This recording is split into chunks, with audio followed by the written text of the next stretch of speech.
Hello दोस्तों, welcome to my YouTube channel Jai Kalyan. आज हम आपके लिए लेके आए हैं बड़ सावित्री की कथा और विधि पूर्वक हम पूरी विद्या बताएंगे।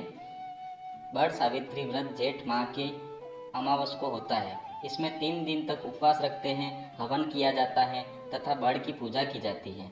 पूजन सामग्री भीगे चने, कंकु, चावल, फूल, फल, दक्षिणा आदि चढ़ाकर कच्चा शुद्ध बड़ को लपेटकर परिक्रमा की जाती है।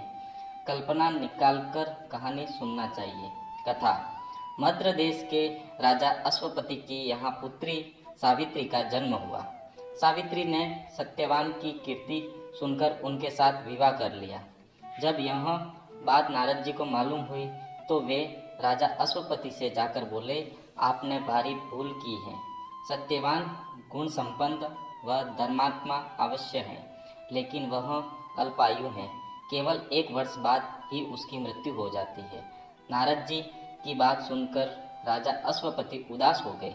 विचार करके सारी बात अपनी पुत्री सावित्री को कह सुनाई। सावित्री ने नारद जी से सत्यवान की मृत्यु का समय मालूम कर लिया। सावित्री की सास ससुर नेत्रहीन थे। सावित्री ने ससुराल पहुंचते ही सास ससुर की सेवा करना शुरू कर दिया। उसने जब जाना कि पति की मृत्यु का समय नज़दीक है, तब सावित्री ने 3 दिन पूर्व से ही उपवास शुरू कर दिया। मृत्यु के दिन नित्य की भांति उसी दिन भी सत्यवान लकड़ी काटने जाने लगा। तब सावित्री भी सास ससुर की आज्ञा से सत्यवान के साथ जाने को तैयार हो गई। सावित्री जंगल में जाकर लकड़ी काटने लगी और सत्यवान एक पेड़ की छांव में सो गया। उसे पेड़ के नीचे एक सांप रहता था। उसने सत्यवान को काट लिया। सावित्री अपने पति को गोद में लेकर रोने लगी। इतने में उधर से शंकर जी व पार्वती निकले। सावित्री ने उनके पैर पकड़कर कहा, आप मेरे पति को जीवित कर दो। तब उन्होंने कहा, आज बड़ पूजा की अमावस है, तू बड़ की पूजा कर तो तेरा पति जीवित हो जाएगा। तब सावित्री ने बड़ की पूजा की। बड़ के पत्तों के गहने बनाकर पहने। जब धर्मराज के दूत सावित्री के पति को लेकर जाने के लिए आए, उसके देवी विधान सुनाया, परंतु उसकी निष्ठा और प्रति प्रेम देखकर उन्होंने सावित्री को वर मांगने को कहा।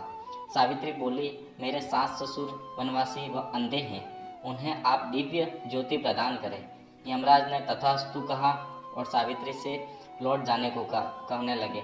यमराज की बात सुनकर सावित्री ने कहा, मुझे अपने पतिदेव के पीछे पीछे चलने में कोई तकलीफ नहीं है, यह मेरा कर्तव्य है।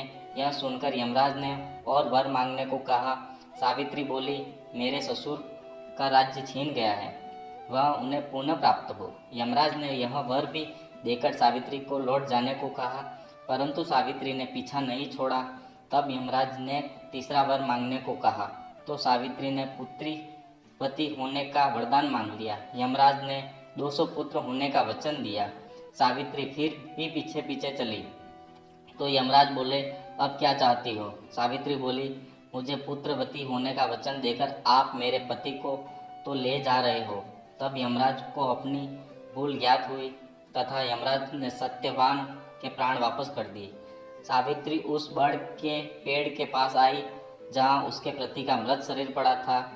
उसमें जीवन का संचार हुआ था तथा सत्यवान उठकर बैठ गया। माता पिता को भी दिव्य ज्योति वाला पाया। इसी प्रकार सावित्री सत्यवान चिरकाल तथा